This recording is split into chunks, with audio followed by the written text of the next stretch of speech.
अब वो जमाना नहीं रहा जब किसान को खेत में सुबह से शाम तक पसीना बहाना पड़ता था, मिट्टी में घुटनों तक धंसकर काम करना पड़ता था, और फिर भी ना मौसम साथ देता ना मिट्टी। जरा सी बारिश हुई नहीं कि खेत में पानी भर गया, फिर मिट्टी में कीड़ा, जड़ में सड़न और मेहनत गई बेकार। हमारे यहाँ तो आज भी यही हो रहा है। लेकिन थाईलैंड, अरे थाईलैंड के किसानों ने तो जैसे खेती की परिभाषा ही बदल दी है। अब वो लोग मिट्टी में आलू नहीं उगाते।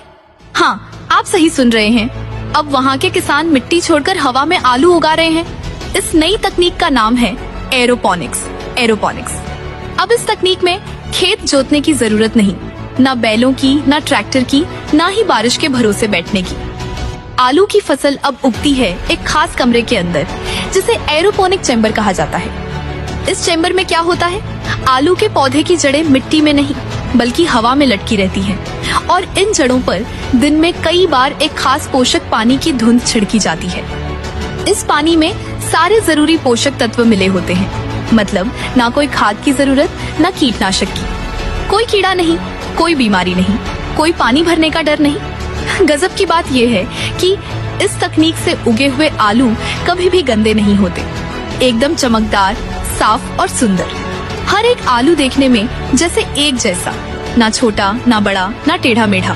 और आप सोचिए, जहाँ पहले 1 एकड़ जमीन में जितना आलू उगता था, अब उसी साइज के एक कमरे में उससे कहीं ज्यादा आलू पैदा हो रहा है। और सबसे खास बात, इसमें पानी भी बहुत कम लगता है, यानी कम जमीन, कम मेहनत, कम पानी और ज्यादा मुनाफा।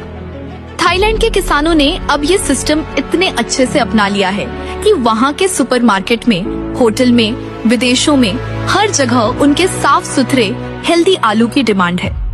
कई किसानों ने अब अपने छोटे फार्म को बड़ा कर लिया है। कुछ ने तो आलू का बिजनेस इतना बढ़ा लिया कि विदेशी कंपनियां आकर पैसा लगाने लगी, क्योंकि सबको समझ आ गया कि ये तकनीक है भविष्य की खेती। मजे की बात और सुनिए, जब आलू उगता है तो ऊपर की जो पत्तियां और टहनी बचती हैं, उसे फेंका नहीं जाता।